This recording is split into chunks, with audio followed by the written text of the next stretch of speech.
చిన్న ప్రార్థన చేసుకుని ఈరోజు వాక్యం మనం ధ్యానించుకుందాం. మహోన్నతుడా, మహాపరిశుద్ధుడా తండ్రి, మీ ఆత్మ ద్వారా, మీ వాక్యం ద్వారా మీరే మాతో మాట్లాడవలసిందిగా, మమ్మలను ముందుకు నడిపించవలసిందిగా నజరేయుడైన యేసుక్రీస్తు వారి పరిశుద్ధ నామంలో మిమ్మల్ని ప్రార్థించి బ్రతిమాలి వేడుకుంటున్నాము, మా ప్రియ పరలోకపు తండ్రి. ఆమేన్. ఏమండి, ఈరోజు నేను నా యొక్క వాక్యాంశంలోకి వెళ్ళే ముందు కొద్ది మాట మీద చెప్పాలని ఇష్టపడుతున్నాను. అదేంటంటే, ఒక బిడ్డ జన్మించిన తర్వాత, ఆడబిడ్డ అయినా మగబిడ్డ అయినా, ఒక బిడ్డ జన్మించిన తర్వాత ఆఫ్టర్ 7 or 8 months ఆ బిడ్డలు ఏం చేస్తారండి? వాళ్ళు పాకడం మొదలు పెడతారు. They started crawling. సో వాళ్ళు పాకడం మొదలుపెట్టిన తర్వాత, అదిగో నా బిడ్డ పాకుతున్నాడు, మా అబ్బాయి లేదా మా అమ్మాయి ఎంత చక్కగా పాకుతున్నాడు అని చెప్పి పేరెంట్స్ అలా చూస్తూ ఉండిపోతారా, లేదా ఏమైనా చేస్తారా చెప్పండి? ఫస్ట్ వారం, ఫస్ట్ నెల ముద్దుగా అనిపించిన ఆ తర్వాత ఏం చేస్తారండి? అలా పాకకుండా వాళ్ళకి నడక, వాళ్ళ చేయి పట్టుకుని వాళ్ళని 2 కాళ్ళ మీద నించోబెట్టడం, వాళ్ళకి సపోర్ట్ ఇవ్వడం, లేదా కొన్ని ఇవి ఉంటాయి కదండి, అందులో కూర్చోబెట్టి వాళ్ళకి నడకొచ్చే వాకర్, అందులో నడకొచ్చే విధంగా వాళ్ళని ట్రైన్ చేస్తారు పిల్లల్ని. అంటే నా పిల్లాడు లేదా నా పాప తనంతట తాను నడవాలి అనేది వారి యొక్క ఉద్దేశం అన్నమాట. ఇలా కొన్ని నెలల పాటు వాళ్ళు పిల్లల్ని నడక అనేది నేర్పిస్తారు కదండి. ఇలా నడవడం వాళ్ళు మొదలు పెట్టేటప్పటికి, అంటే సుమారుగా వారికి 1 సంవత్సరం లేదా సంవత్సరం వయసు వచ్చేటప్పటికి వాళ్ళు పూర్తిగా నడిచేస్తూ ఉంటారు కదండి. So they started walking. Even though they have started walking, some times they might fall. అంటే పిల్లలు పూర్తిగా నడక నేర్చుకున్నప్పటికీ కూడా వాళ్ళు ఒక్కొక్కసారి పడిపోతూ ఉంటారండి. అయినప్పటికీ వాళ్ళు మరలా లేచి నడుస్తూ ఉంటారు, మరలా ప్రయత్నం చేస్తారు, మరలా పడిపోతారు, మరలా లెగుస్తారు. ఇలా కొన్ని నెలల పాటు పడిపోతూ లేస్తూ మొత్తానికైతే నడక నేర్చుకుంటారండి. సరిగ్గా ఇలాగే మనం ఆరాధిస్తున్నటువంటి మన దేవుడు, మన ప్రభువు కూడా ఒక మనిషికి నడక నేర్పిస్తాడండి. హల్లెలూయా. అదేంటండి, మనం చిన్నపిల్లలం కాదు కదా, మనకి నడవడం వచ్చు కదా, మన తండ్రి మనకు నడక నేర్పడం ఏంటండి అని అనుకుంటున్నారా? నడక అంటే ఒక వ్యక్తి తన జీవితంలో ఏ మార్గంలో నడవాలి, ఆ మార్గంలో, ఆ ప్రయాణంలో ఏ రకంగా తన యొక్క ప్రయాణాన్ని ముందుకు తీసుకెళ్లాలో ఆ నడకను, ఆ నడిపింపును దేవుడు ఒక వ్యక్తికి ఇస్తాడు. హల్లెలూయా. ఈరోజు అదే అంశాన్ని, అదే మాటను నా యొక్క వాక్యాంశంగా నేను తీసుకుంటున్నానండి. అదే దేవుని నడిపింపు. ఏంటండి? దేవుని నడిపింపు అనేటువంటి అంశాన్ని ఈరోజు నా యొక్క వాక్యాంశంగా నేను తీసుకుంటున్నాను. ముందుగా ఒక వాక్యం మనం చదువుకుందాం. కీర్తనల గ్రంథము 32వ కీర్తన 8వ వాక్యం మనం చదువుకున్నట్లయితే, కీర్తనల గ్రంథము 32వ కీర్తన 8వ వచనమండి. నీకు ఉపదేశము చేసేదనో, నీవు నడవవలసిన మార్గమును నీకు బోధించదనో, నీ మీద దృష్టి ఉంచి నీకు ఆలోచన చెప్పెదను. I will instruct you and teach you in the way you should go. I will counsel you with my loving eye on you. ఇక్కడ దేవుడు ఏమని చెప్తున్నాడండి? నీకు ఉపదేశం చేసి నువ్వు ఏ మార్గంలో నడవాలో నేను నీకు బోధిస్తాను.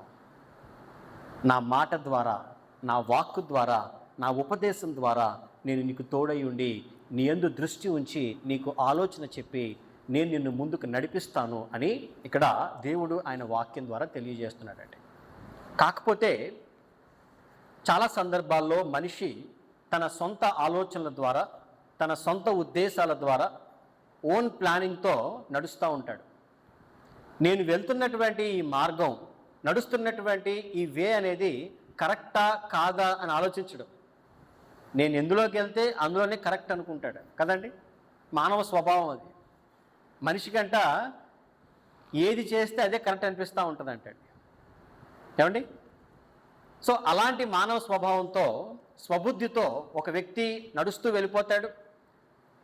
కొంత దూరం వెళ్ళిన తర్వాత, అంటే తన జీవితంలో ప్రయాణం మొదలుపెట్టిన తర్వాత తాను చేసింది తప్పు అని ఒకానొక క్షణం రియలైజ్ అవుతాడు. ఎప్పుడు అనంటే నష్టపోయినప్పుడు.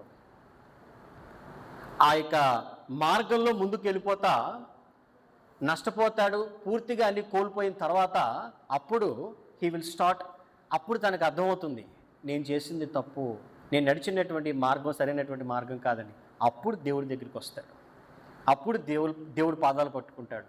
అయ్యో ప్రభువా, నన్ను క్షమించవా, నేను ఎంత ఘోరం చేసేసాను, ఎంత తప్పు చేసేసాను, ఇది సరైనటువంటి మార్గం కాదని తెలుసు కూడా ఇందులో నేను వెళ్ళిపోయాను, ఇప్పుడు సమస్తాన్ని నేను కోల్పోయాను అని చెప్పి అప్పుడు బాధపడతాడండి.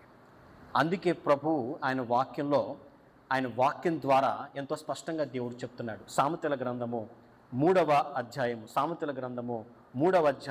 5 and 6 verses మనం చదువుకున్నట్లయితే, నీ స్వబుద్ధిని ఆధారము చేసుకొనక నీ పూర్ణ హృదయముతో యెహోవా యందు నమ్మకముంచుము, నీ ప్రవర్తన అంతటి యందు ఆయన అధికారమునకు ఒప్పుకొనుము, అప్పుడు ఆయన నీ త్రోవలను సరళము చేయును.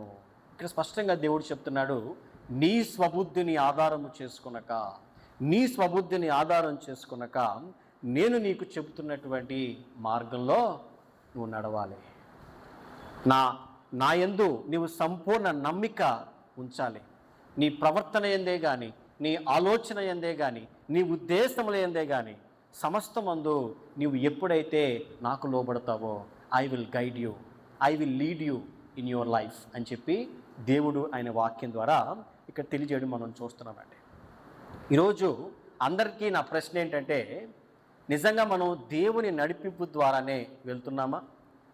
ఏమండి, మనకి లేదా మన జీవితంలో మనము వెళ్తున్నటువంటి ఈ జీవన ప్రయాణంలో, మనం ట్రావెల్ చేస్తున్నటువంటి ఈ లైఫ్లో నిజంగా మనం దేవుని నడిపింపు ద్వారానే మన జీవితాన్ని మనం ముందుకు తీసుకెళ్తున్నామా, లేదా మన సొంత ఆలోచనలతో, మన సొంత ఉద్దేశాలతో మనం ట్రావెల్ చేసేస్తున్నామా?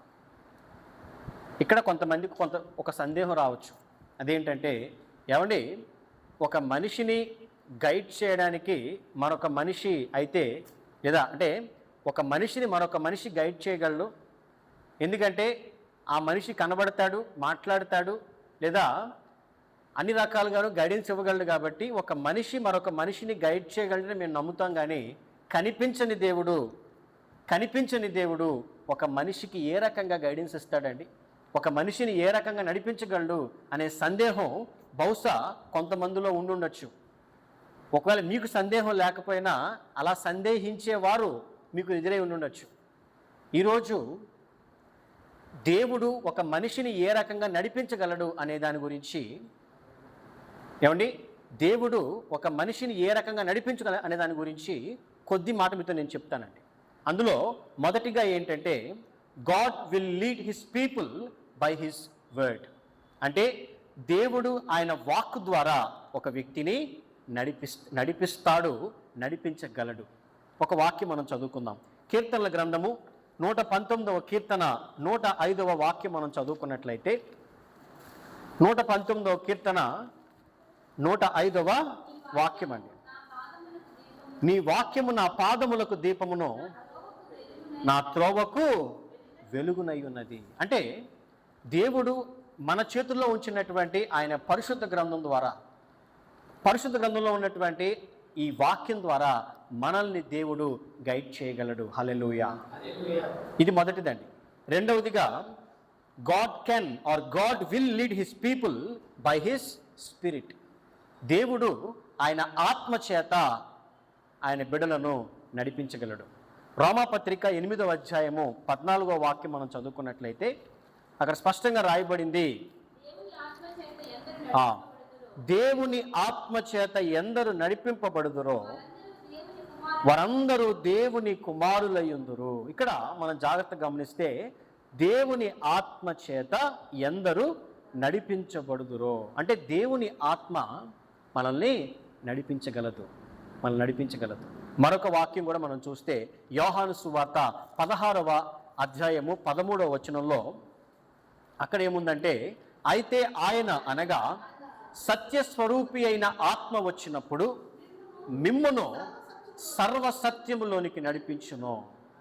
ఆయన తనంతట తానే ఏమీ బోధింపక వేటిని వినునో వాటిని బోధించి సంభవింపబో సంగతులను మీకు తెలియచేయను. ఇక్కడ మనం జాగ్రత్తగా గమనిస్తే సత్యస్వరూపి అయిన ఆత్మ, అగైన్ ఆయన పరిశుద్ధాత్మ వచ్చినప్పుడు మనలను సర్వసత్యములోనికి నడిపించగలిగిన దేవుడు. హల్లెలూయా.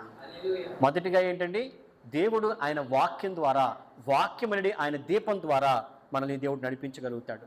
రెండవది ఆయన ఆత్మ ద్వారా మనల్ని దేవుడు నడిపించగలడు. మూడవదిగా ఇంకా ఎలా ఆయన నడిపింపు ఉంటుందండి అని అంటే, God will lead his people by creating some circumstances. అంటే కొన్ని పరిస్థితుల్ని ఆయన సృష్టించడం ద్వారా, కొన్ని పరిస్థితుల ద్వారా కూడా దేవుడు ఒక మనిషిని నడిపించగలడు. ఉదాహరణకి బైబిల్ గ్రంథంలో తప్పిపోయిన కుమారుని యొక్క ఉదాహరణ మనం తీసుకుంటే, అతడు తన తండ్రి దగ్గర నుంచి తనకు రావాల్సిన భాగాన్ని తీసుకుని ఏమాత్రం బాధ్యతాయుతంగా ప్రవర్తించకుండా వేరే దేశానికి వ్యాపార నిమిత్తం వెళ్ళిపోతాడండి. మరి వెళ్ళిపోయిన వ్యక్తి వ్యాపారం చేస్తే బాగానే ఉండేది, కానీ వ్యాపారం చేయడు, దుర్వ్యాపారం చేస్తాడు. అక్కడ వేశ్యలతో సాంగత్యం చేస్తాడు. తన డబ్బంతటిని కూడా విచ్చలవిడిగా ఖర్చు పెట్టి ఆఖరికి డబ్బంతా ఇంకా అయిపోతున్న సమయంలో అప్పుడు వ్యాపారం చేయడం మొదలు పెడతాడండి. అప్పుడు పరిస్థితులు మొత్తం మారిపోతూ ఉంటాయి. ఏమండి, పరిస్థితులన్నీ మారిపోయి అప్పుడే సరిగ్గా ఎప్పుడు అని కరువు వస్తుంది. ఆ కరువులో ఇంకా యాతన పడతాడు. తన దగ్గర ఉన్నటువంటి ఆస్తంతా అయిపోతుందండి. ఇప్పుడు ఈ సర్కమ్స్టాన్సెస్ అనేవి కఠినంగా మారిపోయినాయి. ఎంతో సౌఖ్యంతో లగ్జూరియస్గా ప్రారంభమైనటువంటి ఆ కుమారుని యొక్క ప్రయాణం అనేది ఆఖరికి ఎక్కడికి వెళ్ళి ఆగిందని అంటే, ఒక పందులు మేపేటువంటి పని దగ్గర ఆగిందండి. కనీసం పందులకి వేసేటువంటి పొట్టైనా తిని తన కడుపు నింపుకుందాం అనుకున్నాడు. అది కూడా లేకపోయేసరికి ఆఖరికి ఈ ఆకలితో నేను చావలేను, నేను నా తండ్రి దగ్గరికి వెనక్కి వెళ్ళిపోతాను, కనీసం ఆ పనివారిలో ఒక పనివాళ్ళలాగైనా ఆయనను పోషించడా అనుకుని వెనక్కి వెళ్తాడండి. ఇదే గాడ్ లీడ్ చేయడం అంటే, ఇదే దేవుని నడిపింపు అంటే.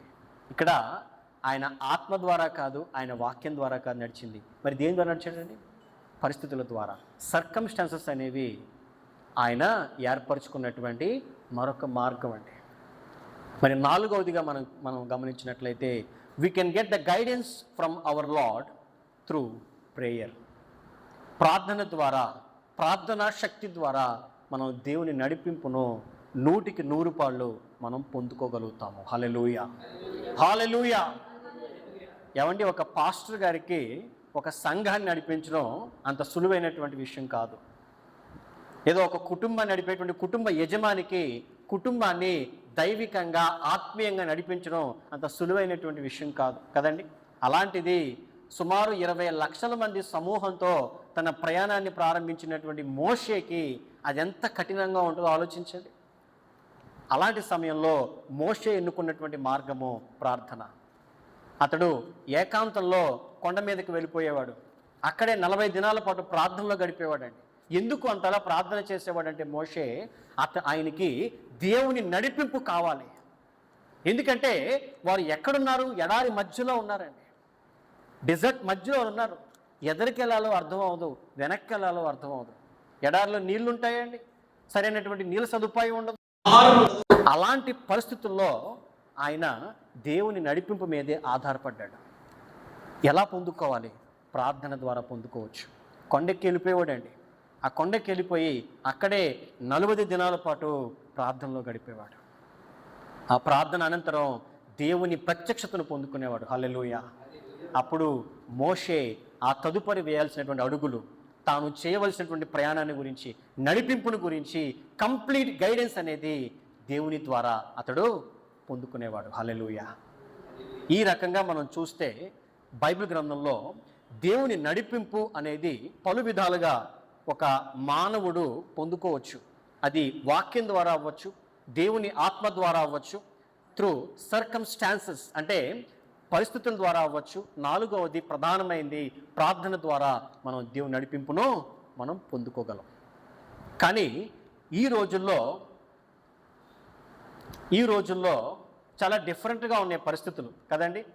చాలామందికి ప్రార్థనపై ఆసక్తి లేదు, చాలామందికి దేవుని నడిపింపుపై కూడా పెద్దగా ఆసక్తి లేదు. వారు దేవునిచే నడిపించబడడానికి ఇష్టపడట్లేదు అని నేను అంటానండి.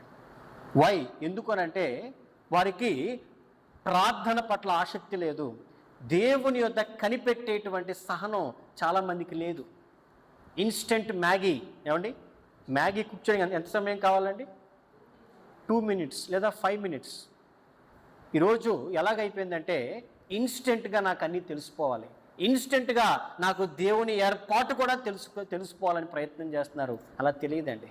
మనం దేవుని యొద్ద కనిపెట్టాలి. అలా కనిపెట్టే ఓపిక, సహనం వారిలో లేదు. పైపెచ్చు వాళ్ళు తమ సొంత సుఖానుభవాల చేత లేదా తమ యొక్క శరీరాశల చేత వారు నడిపించబడుతున్నారు. ఇంకా క్లియర్గా చెప్పాలంటే డబ్బు చేత చాలామంది నడిపించబడుతున్నారు నేను అంటాను. మీరు ఒప్పుకుంటారా అండి? దేవుని చే కాదు, దేవుని ఆత్మ చే కాదు, దేవుని నడిపింపు చే కాదు, డబ్బు డబ్బు డబ్బు డబ్బు చేతే వారు నడిపించబడుతున్నారు.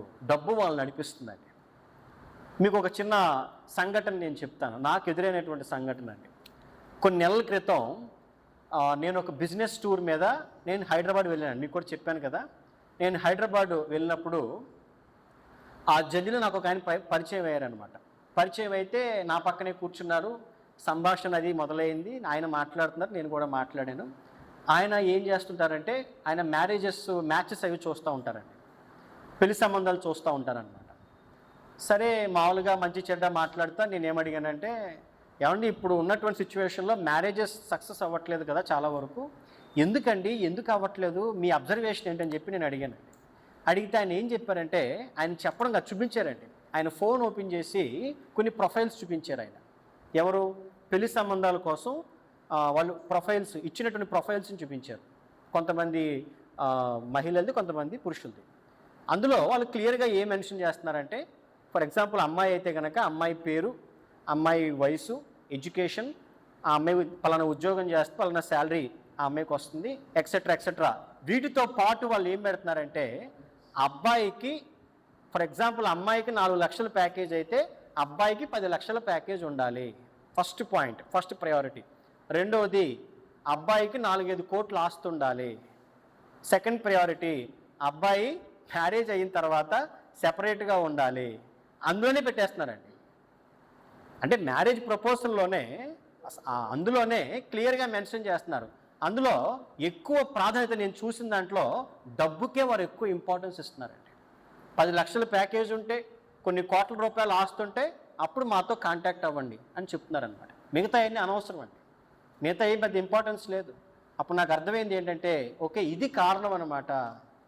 వీళ్ళకి డబ్బు ప్రధానంగా చూసుకుంటున్నారు కానీ హ్యూమన్ వాల్యూస్కి కానీ మంచి చెడ్డలకు కానీ ఎక్కువగా ఇంపార్టెన్స్ ఇవ్వట్లేదేమో, దానివల్లే ఫెయిల్ అవుతున్నాయేమో అని నాకు అనిపించింది. నిజంగా కూడా మరి ఇప్పుడున్నటువంటి ప్రస్తుత సమాజంలో దేవుడు, ఆయన వాక్యము, ఆయన నడిపింపు చాలా తక్కువ మంది మాత్రమే ఫాలో అవుతున్నారేమో నాకు అనిపించిందండి.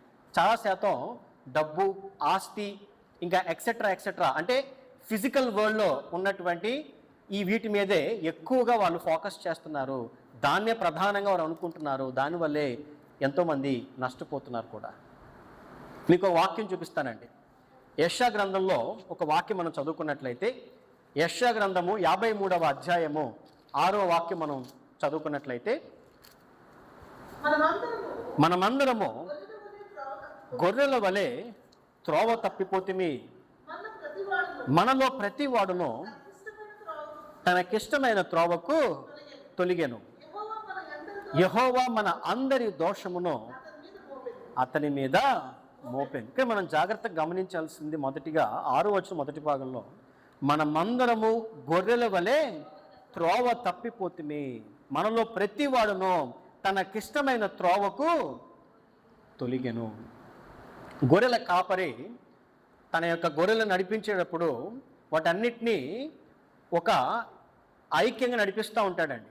అంటే స్కాటర్ చేసి ఆ గుంపు 10 గుంపులు చేసి నడిపించడు.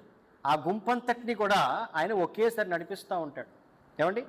కానీ ఇక్కడ మనం జాగ్రత్తగా గమనిస్తే ఏదైతే గొర్రెల గుంపుని ఇక్కడ సంబోధించారో ఆ గొర్రెల వలె ప్రతి వాడును తనకిష్టమైన త్రోవకు తొలగిపోయాడు.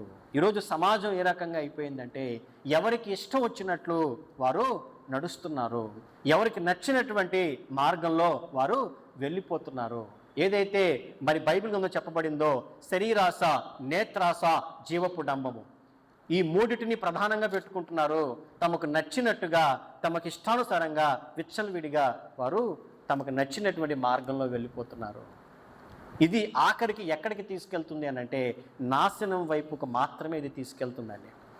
ఎన్ని మార్గాల్లో వెళ్ళినా ఆఖరికి ఎక్కడికి చేరుకుంటారనంటే వాళ్ళు నాశనం దగ్గరికి మాత్రమే వారు వెళ్ళాల్సి వస్తుంది. ఎందుకు? కారణం ఏంటంటే వారికి దేవుని నడిపింపు లేదు. ఈరోజు ఒక్కసారి ఈ వాక్యం వింటున్న వారు మిమ్మల్ని మీరు ప్రశ్నించుకోవాలి, మనం అందరం ప్రశ్నించుకోవాలి. నిజంగా మన జీవితాలు దేవుని నడిపింపు ద్వారానే వెళ్తున్నాయా? అసలు దేవుని నడిపింపుకు మన లైఫ్లో మనం ఎంతవరకు ఇంపార్టెన్స్ ఇస్తున్నాము అనేది మనం ఆలోచించాలండి.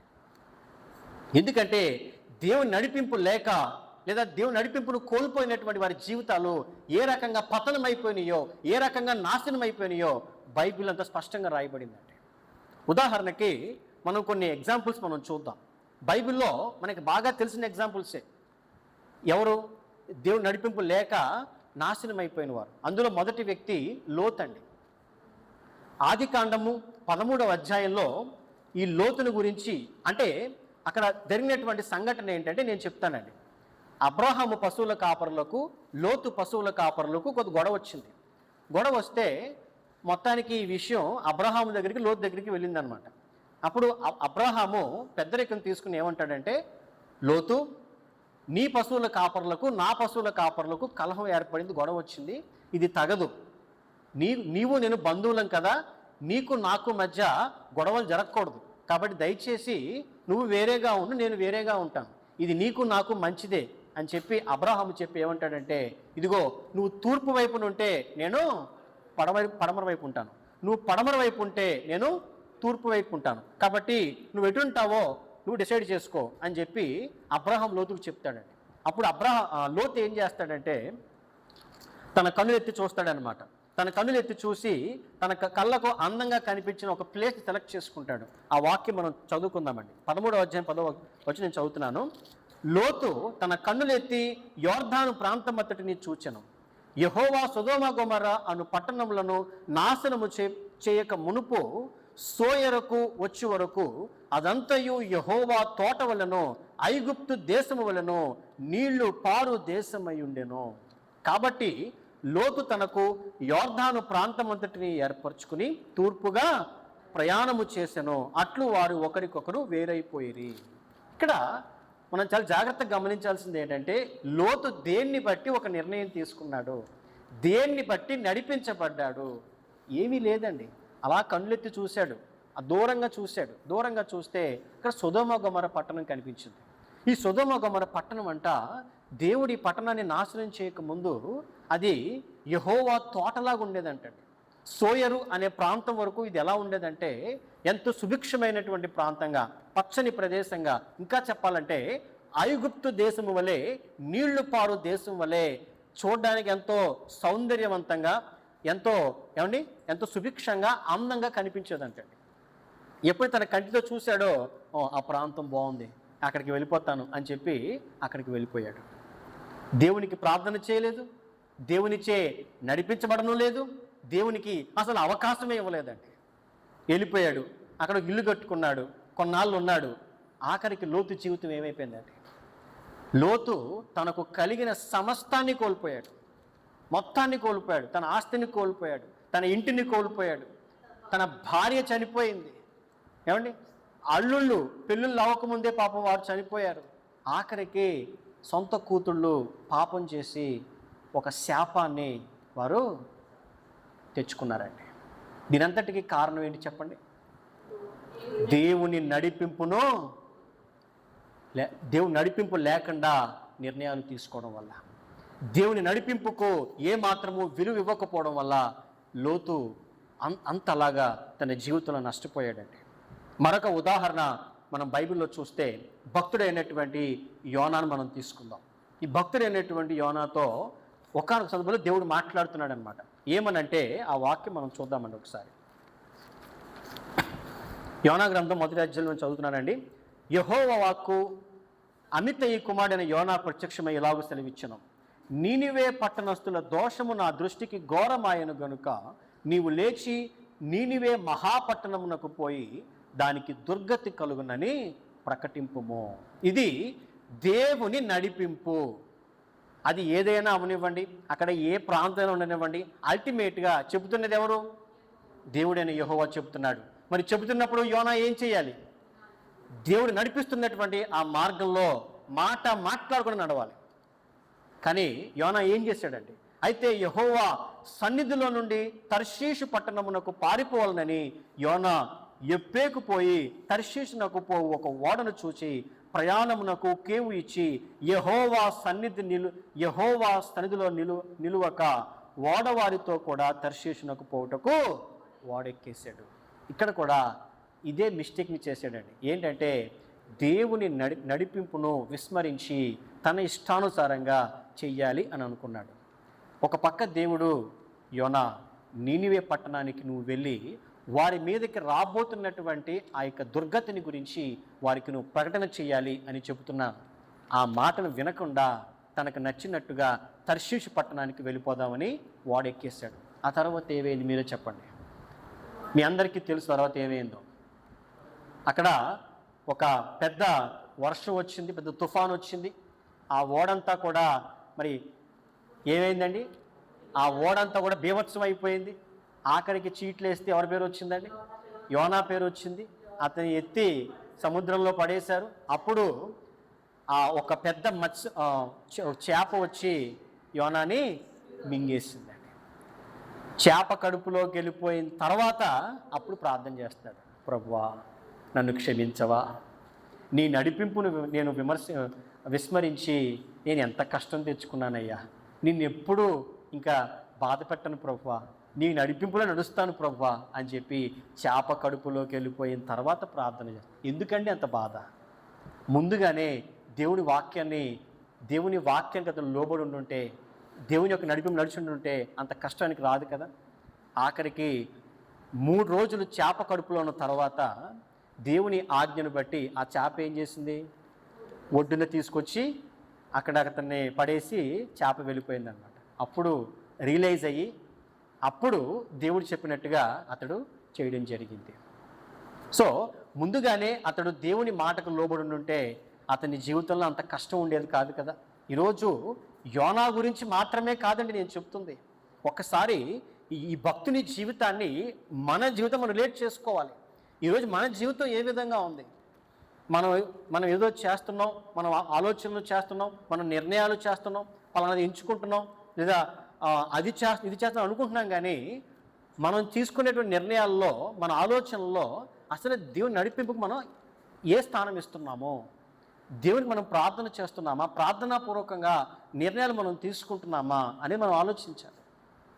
మరొక ఉదాహరణ మనం తీసుకుంటే రాజు అయినటువంటి సౌలు. ఈ రాజు అయిన సౌలు కూడా ఎవ్వరూ చేయనటువంటి ఒక పెద్ద మిస్టేక్ సౌలు చేశాడండి. నిజంగా it's a very foolish mistake. అదేంటంటే దేవుడు చెప్పింది చేయకుండా ప్రజల కోసం అతడు ఏదో చేశాడు. ఆఖరికి దేవుడు ఉంచినటువంటి ఆ శ్రేష్టమైన స్థానాన్ని అతడు కోల్పోయాడు. అంటే అతను ఏం రిజెక్ట్ చేశాడు? దేవుని యొక్క నడిపింపును అతడు రిజెక్ట్ చేశాడు. ఈరోజు ఎవరైతే ఈ మాటలు వింటున్నారో వారందరూ ఆలోచించాల్సిన విషయం ఏంటంటే, ఈరోజు మన జీవితాల్లో ఒకవేళ మనం దేవుని యొక్క నడిపింపును, దేవుని వాక్కును, దేవుని మాటను రిజెక్ట్ చేసేవారమైతే మనం నష్టపోతాం. ఆ తర్వాత మనమే బాధపడాల్సి వస్తుంది, మనమే ఏడవాల్సి వస్తుంది. అయ్యో ప్రభువా, నీ నడిపింపును నేను విడిచిపెట్టి నా ఇష్టానుసారంగా నేను జీవించాను. ఈరోజు ఈ యాతనను, ఈ బాధను నేను తట్టుకోలేకపోతున్నాను ప్రభువా అని ఏడ్చినా ఎలాంటి ఉపయోగం ఉండదండి. కాబట్టి సమయం ఉండగానే ఇంకా మన జీవితం అయ్యో అని అనుకునేలా దిగజారిపోకుండానే అంతకు మునిపే మనం దేవుని నడిపింపుకు విలువివ్వాలి. మనల్ని దేవుడు లీడ్ చేస్తున్నప్పుడు, మనల్ని దేవుడు గైడ్ చేయడానికి ఆయన సిద్ధంగా ఉన్నప్పుడు ఆయన మాటను వినగలిగే స్థితిలో మనం ఉండాలండి. మనం గొప్పవారం అయి ఉండొచ్చు, మనం డబ్బున్న వాళ్ళం అయి ఉండొచ్చు, లేదా మనం పేదవాళ్ళం అయి ఉండొచ్చు. ఎవరికైనా దేవుని నడిపింపు చాలా అవసరం. ఎవరైనప్పటికీ కూడా ఆ నడిపింపు ద్వారా నడిస్తేనే తుదకు మన జీవితం సమాధానకరంగా సంతోషంగా ఉంటుందని దేవుని వాక్యం సెలవిస్తుంది. కనుక ఒక్కసారి మన యొక్క జీవితాన్ని మనం పరిశీలన చేసుకుందాం. దేవుని యొక్క నడిపింపుతో మనం ముందుకెళ్దాం. దేవుడు తన పరిశుద్ధ వాక్కును దీవించి ఆశీర్వదించునుగాక. ఆమేన్. ప్రార్థన చేసుకుందామండి. ప్రేమ కలిగిన మా తండ్రి, దయ కలిగిన మా ప్రభువా, మీ పరిశుద్ధమైన శ్రేష్టమైన ఘనమైన నామమునకు లెక్కలేని స్తోత్రాలు చెల్లిస్తుంది. ఇదిగోనైనా మీరు మాతో మాట్లాడినటువంటి ప్రతి మాటను మా హృదయమును పలక మీద రాసుకోవడానికి మాకు సహాయం అనుగ్రహించండి. దేవా, మీ నడిపింపు చే మేము నడిస్తే, మీ మాట చే, మీ వాక్కు చే, మీ ఆత్మ చే మేము నడిస్తే అది మాకు ఆశీర్వాదము నాయన. అది మాకు సమాధానాన్ని ఇస్తుంది, అది మాకు సంతోషాన్ని ఇస్తుంది, తుదకు అది మాకు ఒక తృప్తిని ఇస్తుంది ప్రభువా.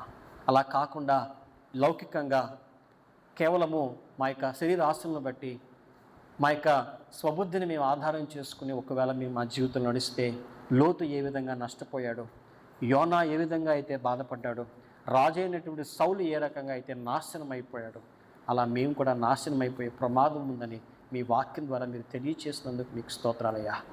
తండ్రి, మీ ఆత్మతో మమ్మల్ని నింపండి, మమ్మల్ని ముందుకు నడిపించండి. మీ నడిపింపు ద్వారా మా జీవితాలను ముందుకు తీసుకెళ్ళవలసిందిగా మిమ్మల్ని ప్రార్థించి బ్రతిమాలి వేడుకుంటున్నాము తండ్రి. ఆమేన్, ఆమేన్, ఆమేన్. అందరికీ వందనాలండి. అందరికీ ప్రైజ్ ది లార్డ్.